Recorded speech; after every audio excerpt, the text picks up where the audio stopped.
it was not going to be the reason that I stopped, because people needed me. And I definitely had the thought of, if I don't do it, if they don't do it, who will? Hello, my little buzzlings, and welcome to The Tea with Bee, a podcast where you spill the tea on absolutely anything. To be featured on the show, contact us on both Twitter and Instagram at theTeawithBee, or send us a message at theTeawithBee.com. How many of us have experienced burnout? That feeling of being depleted by your job, whether it's mentally, physically, or maybe even both. While the topic is now starting to be discussed more openly since COVID for everyone and the adjustment to the new world, one field of work that has always been more susceptible to burnout are social workers. Those working in mental health have some of the highest rates of burnout, with approximately 21 to 67% of mental health workers experiencing high levels of burnout. That's an insane number. And to talk about the burnout that a social worker feels, I'm very pleased to announce to have Ashley Hylka here. Welcome, Ashley.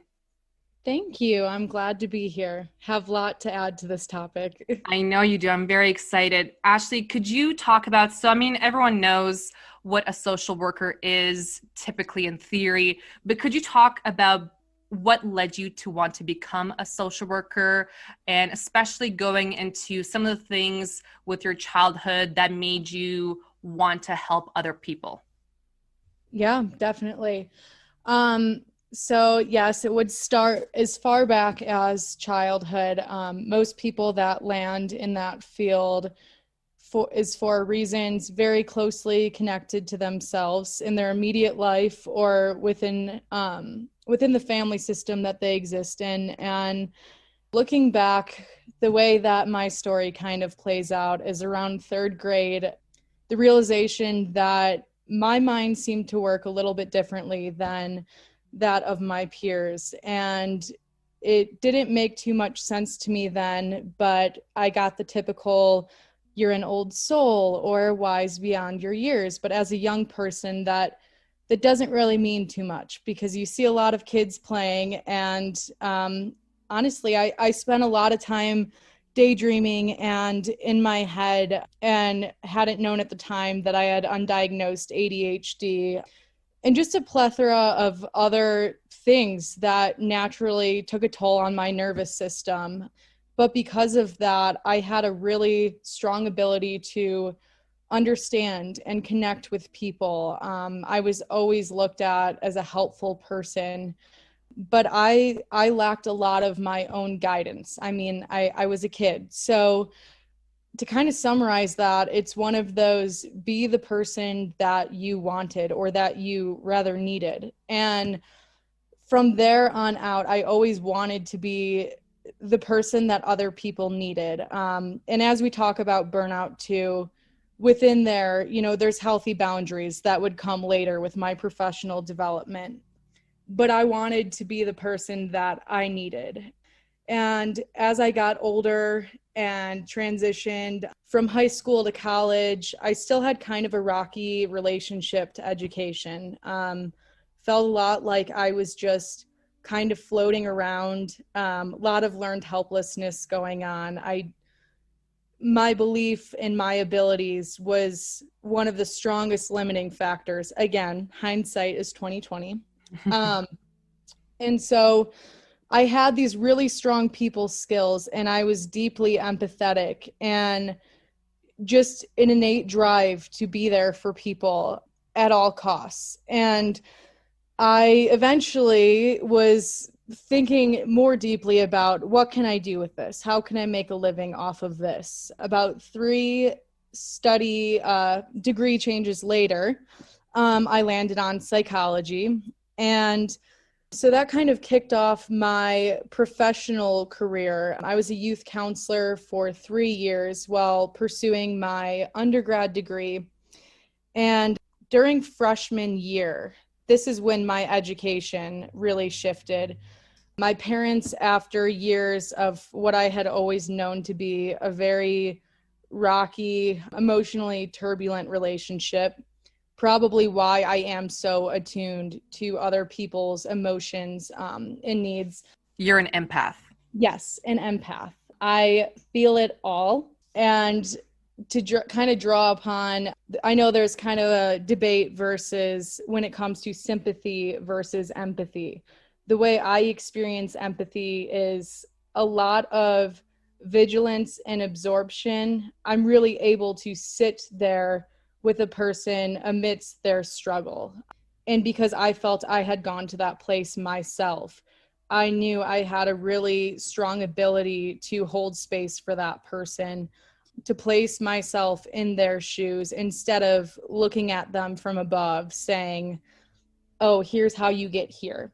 And so emerging deeper into my education and professional experience, when my parents did split up, they leaned on me quite a bit. So I'm a young person trying to navigate through college, wanting to earn and save some money, all while still trying to figure out how to be a young adult, thrown into this whole other world.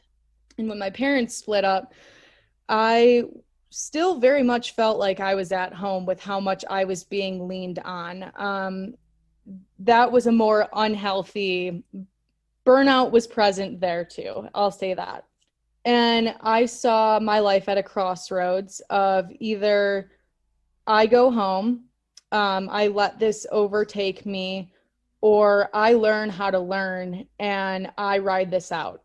And that was a really pivotal time of my relationship to education completely transforming and fueling more meaning into how am I going to implement this and have like the most meaning attached to it. And so degree in psychology, I started working as a youth counselor where I was for 3 years.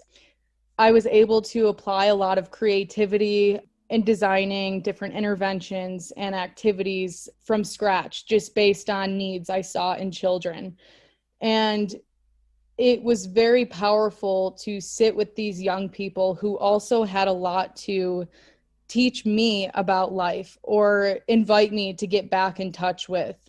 And I was at a young enough place where I'm able to sit there right next to them and help them go through meaningful healing, you know, to the best of their ability during their time at school and the limited access I had to them.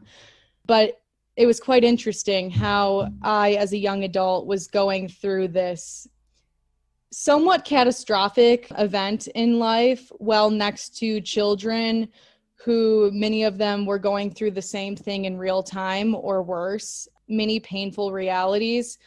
And that harsh notion of lack of resources impacting the lack of emotional presence or support that's available to these people was already impacting the people or the person that they were growing into. And it broke my heart on a lot of levels. And that was where my passion for reaching people at a young age was kind of birthed, because it was abundantly obvious if the resources aren't there, if a kid doesn't have food, access to clean clothes, you know, and then the other things that may be more tertiary, emotional support is so important, but they weren't even having their basic needs met.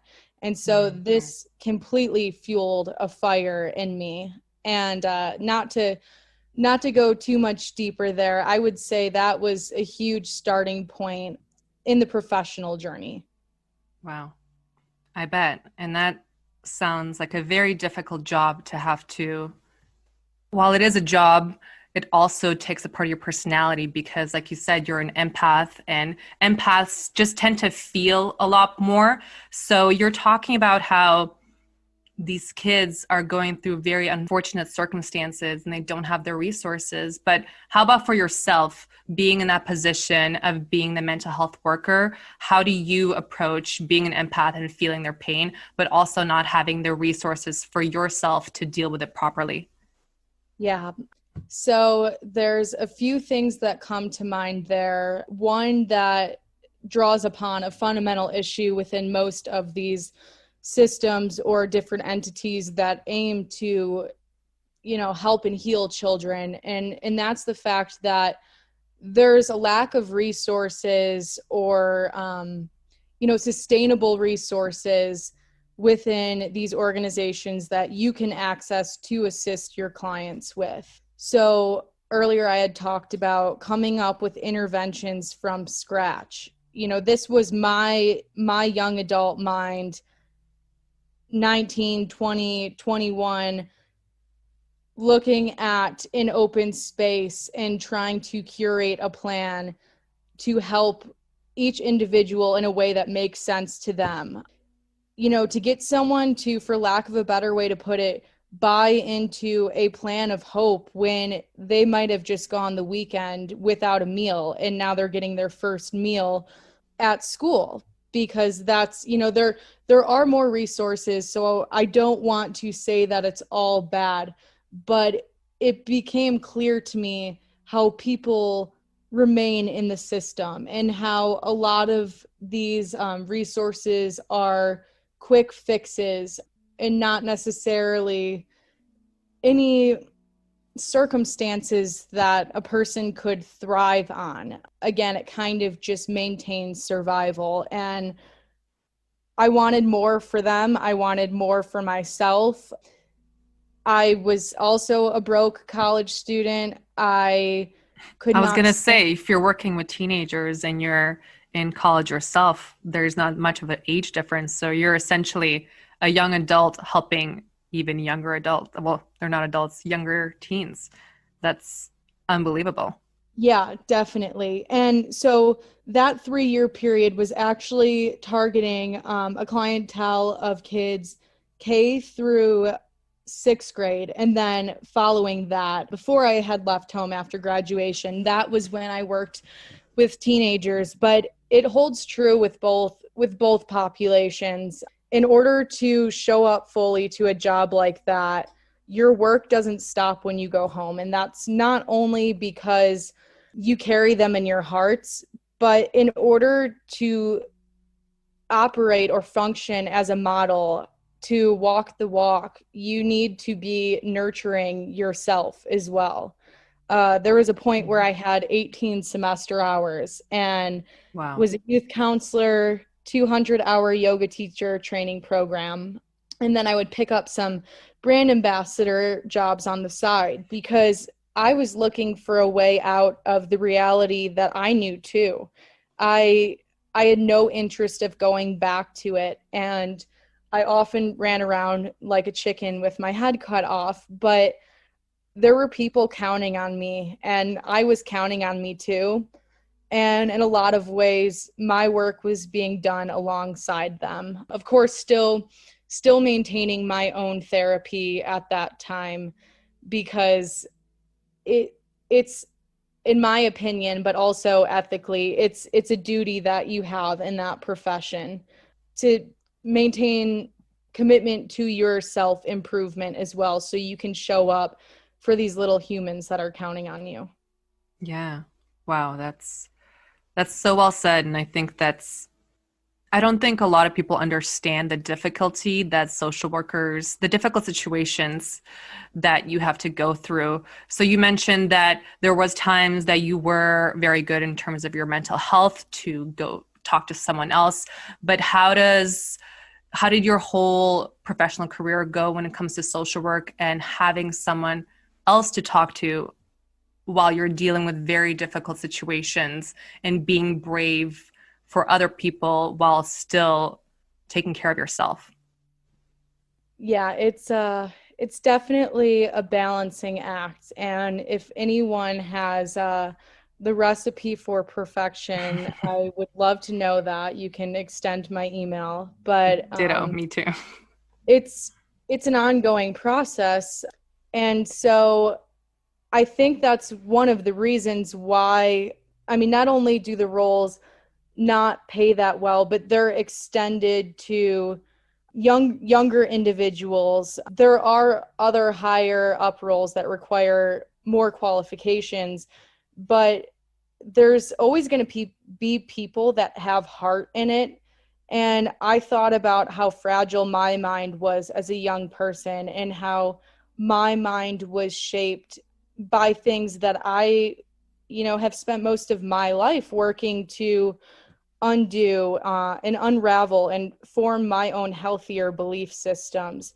And I realize how precious it is to have someone's psyche and someone's heart in your hands. And for me, that inherently fueled a drive to keep working on myself, to process things as I need to, so that when I am holding space for that child, it's in an empathetic way and one that is not distorted by my own grief. Mm-hmm. I also do just want to add that the whole wise beyond your years and having a strong ability to synthesize my thoughts and emotions, that's often a byproduct of a traumatic, painful upbringing, trying to interpret your environment to predict what's going to happen next and make sure that you can adapt. And so I've really fueled one of the most painful pieces of work in my life. I had fueled that into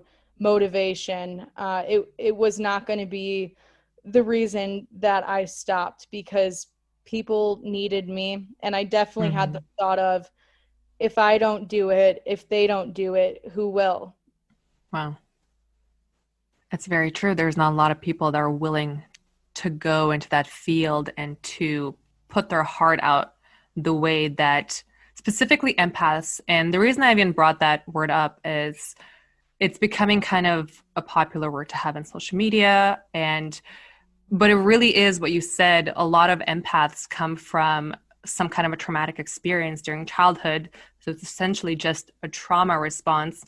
And when it comes to social work and any mental health profession, it tends to attract empaths more than any other field because of their need to want to help. So how do you go from, being an empath and clearly wanting to help people your entire life, but realizing that it's not sustainable because first of the pain on the heart that it can cause from all the stories that you hear, but also, like you mentioned, it doesn't pay a lot. So how do you transition out of wanting to help, but realizing that perhaps it's not the best field for you?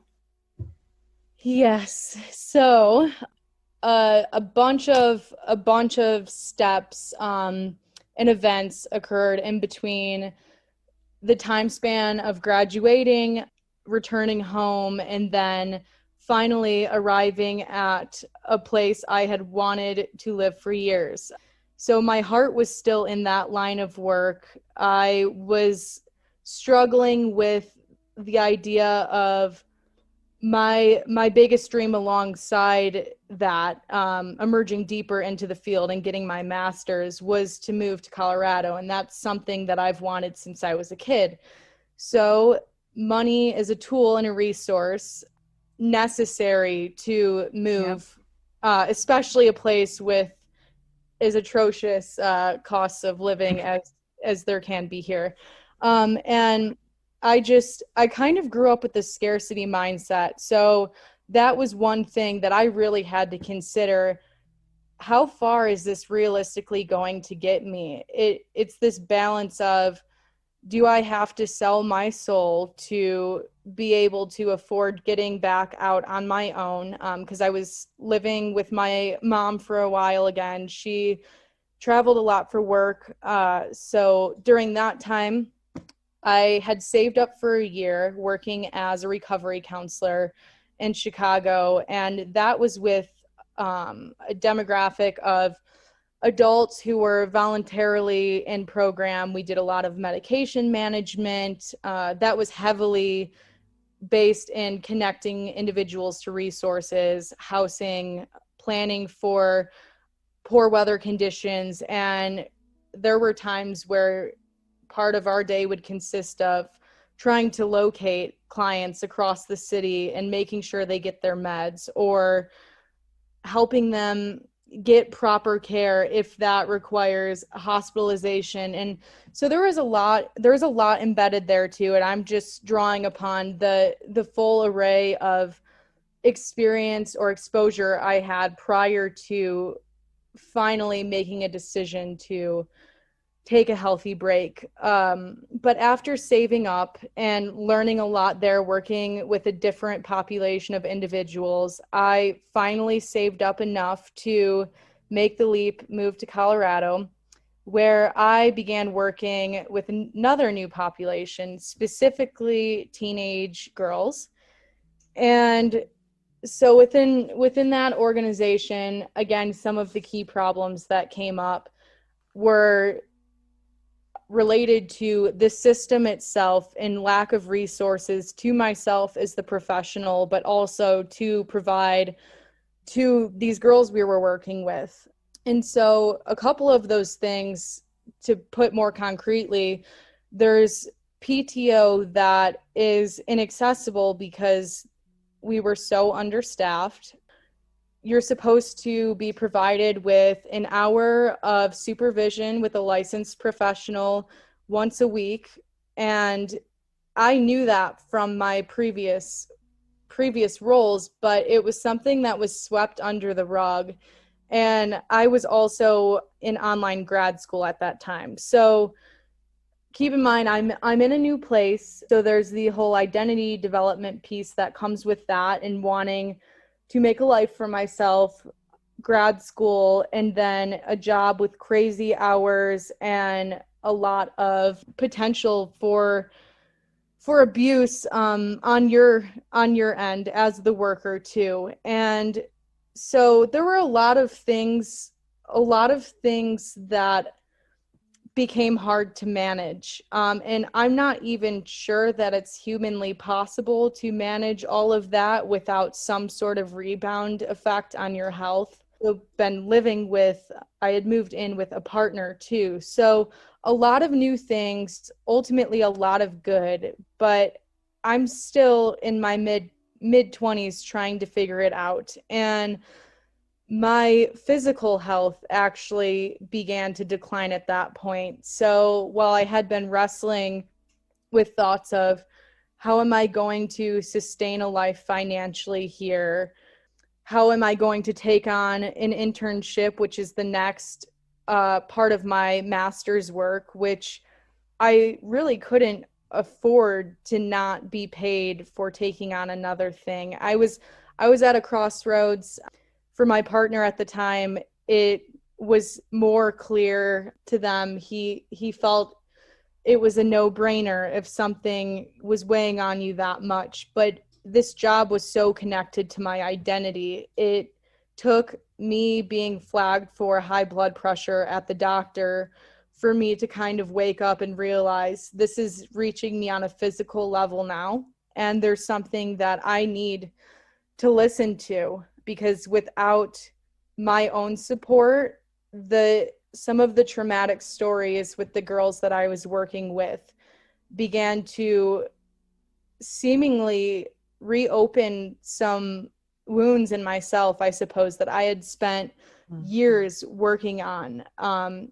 It was kind of like a sinking ship. Like, you start by patching up one hole, another pops out, and eventually you are sinking down with the ship. And I was running out of ways to justify that role as being healthy in my life.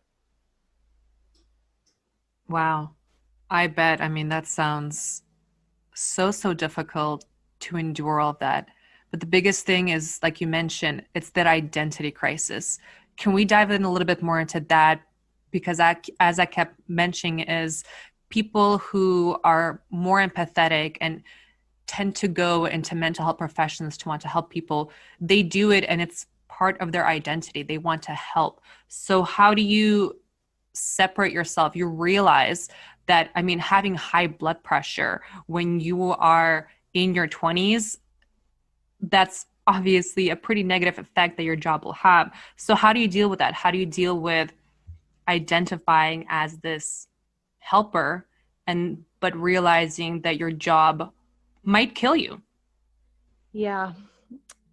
I had to get really, really real with myself, and a lot of tears, a lot of racing thoughts, a lot of really battling with myself and struggling with the notion that if I leave, am I contributing to the trauma, grief, and loss that these individuals already experience? And then also, what am I going to do? I've invested my whole educational and professional journey into this field. Mm-hmm. It became who I knew myself to be. And a lot of that was not only professional, I had to look at the personal piece of what is my relationship to this line of work, and who do I know myself as aside from it, apart from it. And I, after a lot of reflection and a lot of work and a lot of journaling, I realized that my need to help or feel needed is there's a lot of connection to my own upbringing. And there came a point where I had to digest the fact that there was more strength in modeling behavior to these young women that says, I see what I need. My health is declining and I want this so bad, but I cannot fill from an empty cup. And I hope that someday when you are trying your very best and you know you're doing the best you can, that you are able to advocate for yourself in the same way. And while I felt like I was quitting, in a lot of ways I gave myself the opportunity to have a life that I'm not sure I ever truly had. I've always had this big mind. I've always had a lot of thoughts and been very drawn to intellectual stimulation, even if people are just trying to play or just be a kid. And I decided that I think it's my turn to figure out who I want to be, to go back to the drawing board.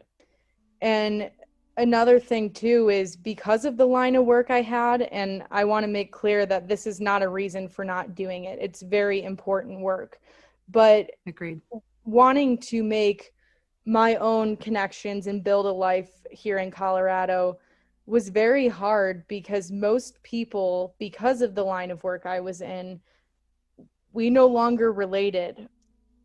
The means of connecting were different, and I had a lot of heavy trauma on my chest that I was taking home and had nowhere to process that with, because the hard truth that I realized was not many other 20-year-olds are trying to go there. It makes people uncomfortable to think about and to imagine that their life could be similar to theirs, or they could find themselves in the same reality. And it was extremely isolating. And Mm.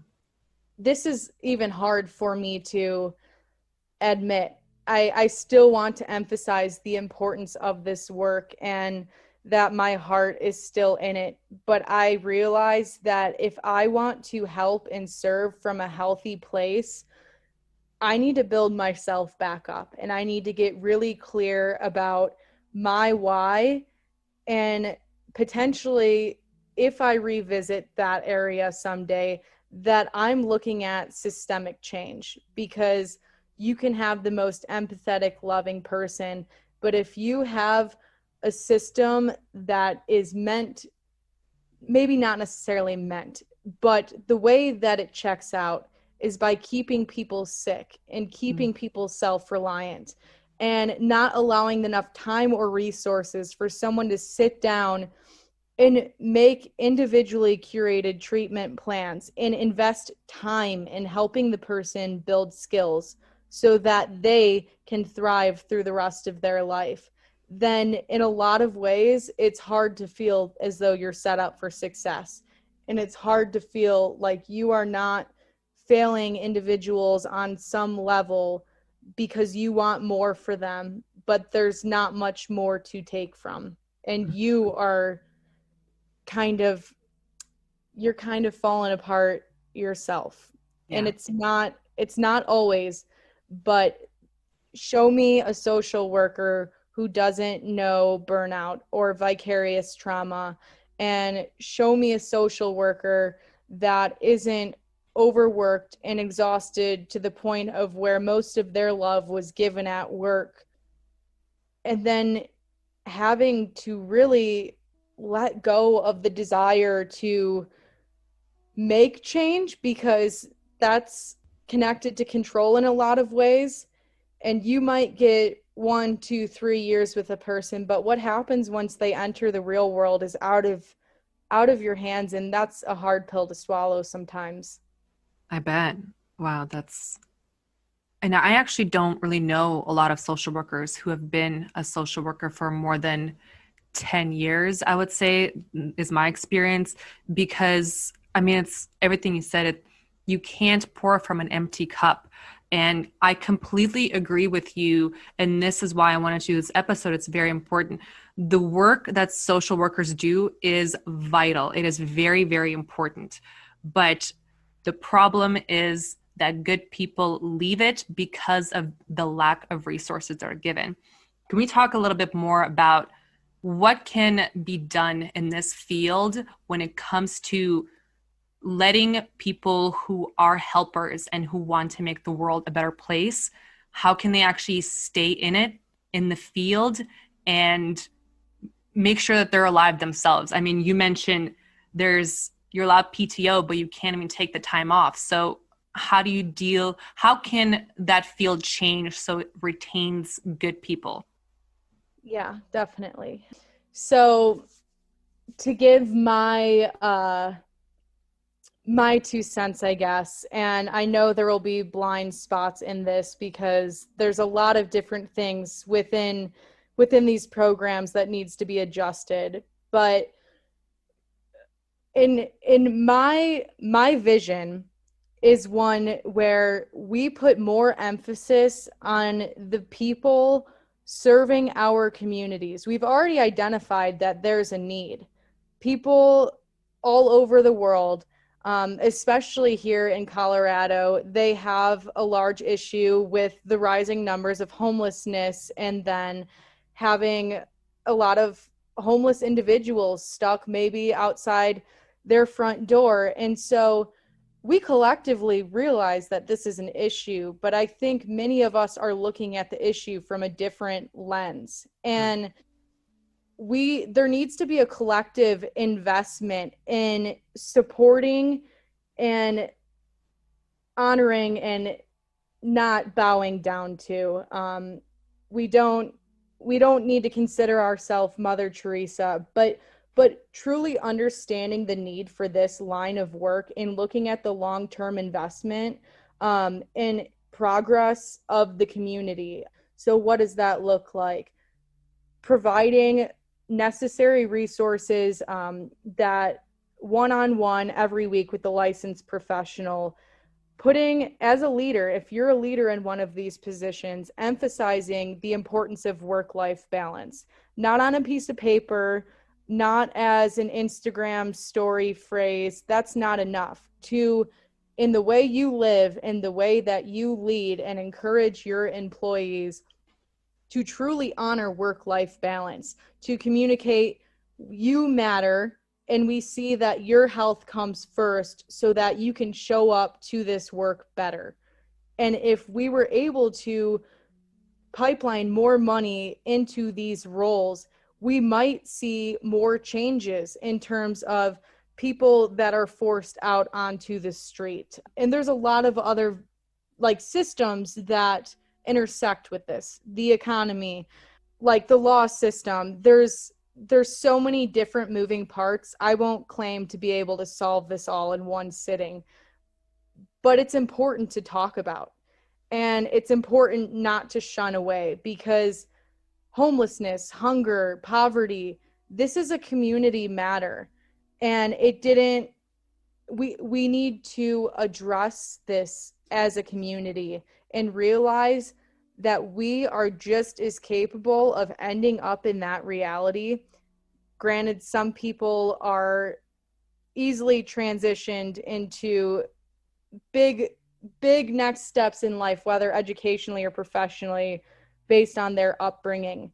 But anything can happen. And I know it scares people to think about it, but maybe if more people reflected on how fragile their life is and how they could find themselves there, maybe there would feel to be a much more urgent need to address this and to address it together.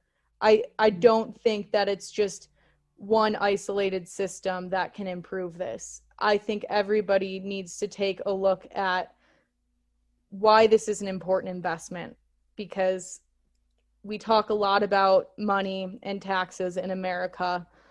And if we want the people to be healthy, happy, and safe, not on a utopian level, but on a humanity, we are in this together level, these things need to be talked about. I agree. I think it's about time that we start having uncomfortable conversations, because you're right. It's a lot of times unavoidable, and people don't think about it and they don't realize how quickly things can turn. And I mean, with COVID starting a couple of years ago, nobody imagined the world that we're living in now. So that's why it's important to have these conversations. And you're right. I mean, it's on a much grander scope than just social work or anything else. It's a world and a nation thing. We have to address the whole issue.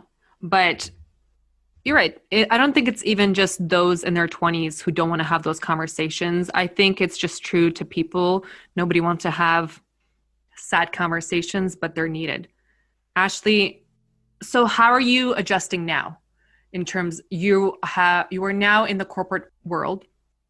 How are you adjusting in terms of your identity and in terms of your mental health? How are you feeling? So honestly, in a lot of ways, I do have some guilt saying this, but I owe it to myself to say that I feel more empowered than maybe I have my whole life. And I know that that's a really big claim. So to kind of elaborate there is I gave myself the opportunity to have this young life that I felt I didn't have, while still growing and developing personally and professionally.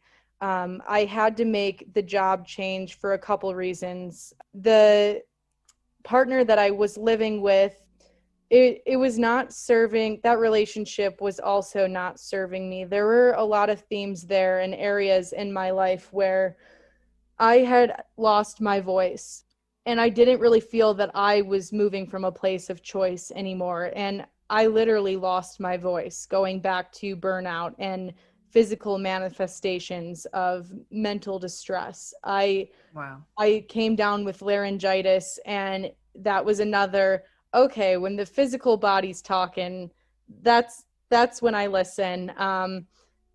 That's just really how we kind of are in America, is unless you can see it, it's not there, keep moving. But I decided to take charge of my life, and fortunately I had entered the corporate realm because it offered greater financial stability.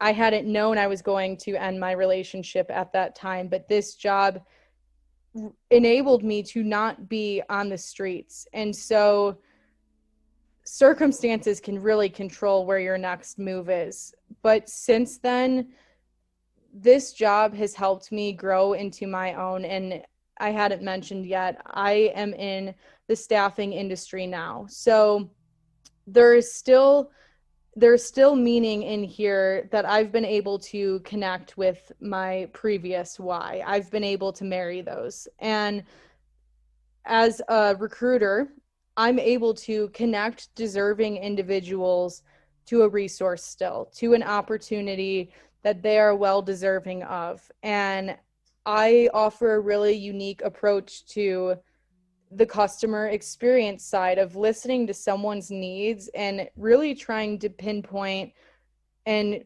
find what will help them best.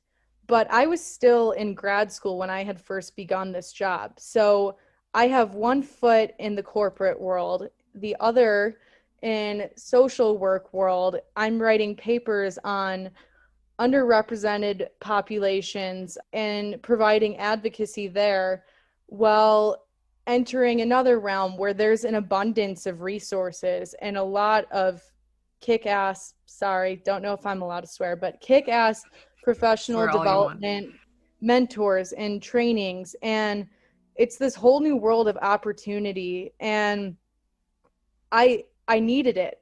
But over time, it's become less of just a need and more of I get to do my job, work hard, learn a new field, still connect with people, and honor my life. Getting to go home at the end of the day and remembering who I am, who Ashley is, and what she likes, and what fills her cup outside of work. And it was the relationships formed through this job that also carried me through a breakup, being a new person in this state. And remember, I hadn't been able to make my own friends because I had crazy hours and grad school.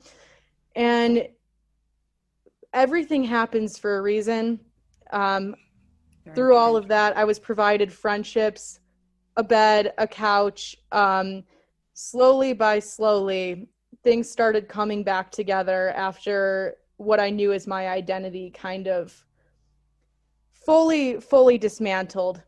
And it takes a village, and that village showed up for me. And going back to the community, I think on a small scale, this speaks to you at large, how it takes a village, and how I'm able to now use this professional route to still help people, and hopefully down the line take on more of a leadership opportunity to where we can continue educating individuals with hiring power, what diversity and inclusion means outside of business initiatives, and to draw upon the importance of investing in all individuals and allowing unique crafts and a unique flair to be brought to all workplaces. Because I came from social work and this company took a chance on me.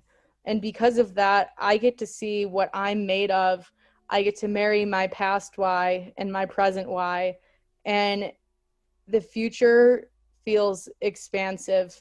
I'm choosing myself for the first time. And while I used to have some pretty radical viewpoints on capitalism and corporate America, I just want to acknowledge that I also am so grateful in one of the hardest times of my life to be given this opportunity. And I want to provide that to others because I get it. I absolutely love that. And by the way, I know that you started with hesitating and kind of hesitating to admit that you have a really great career now and a great work-life balance, but I feel like there's that guilt in society that comes along with going to that. But I want to say congratulations for putting yourself first and being happy in your life and having the resources and all these things so that you can also thrive. So congratulations. I don't think you should hesitate. You should. That's amazing. You have made it. So congratulations on that. It shows that you're still being a social worker. You went into it because you're a helper, but you don't have to be a social worker for the rest of your life to continue to help people because you're still doing that working in corporate. Yeah, absolutely. And thank you for saying that too. Again, going into when that line of work connects to your identity. Part of a big piece of my personal development work right now is understanding where I'm moving from a place of choice and wherein do my boundaries lie and what is my relationship to helping.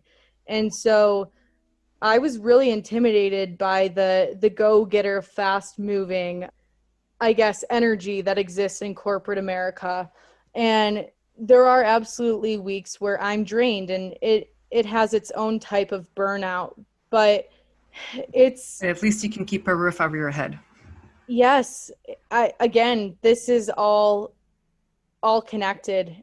It's resources and circumstances can make or break your ability to thrive. There is an extreme difference between surviving and living, and I am so grateful to have the chance to live and to live a life that I now know as my own, and it's a work in progress, and it's not always beautiful, but I'm I'm dedicated to going through that, and I'm sure my professionalism, the plan is for it to continue to evolve, and I'm excited to see long term what I'm able to do through this company to help elevate and help build up and further develop the people in our community that are so important, no more or less than us. And everyone needs to know that there's a place for them. It is so well said. And yes, absolutely. And you go and you get them. That's amazing. And I think it shows to people, whether a social worker or not, you worked your ass off really from childhood until now, and you deserve to have the life that you worked for. So congratulations. And I'm really stoked for you with all the things you're going to do and all the people that you're going to help now in your new position. And as I wrap up, Ashley, is there anything else that you wanted to add before I let you go? Well, mostly just want to say thank you for following me on the journey of my scattered brain. I do have lots of thoughts. I So love all of them.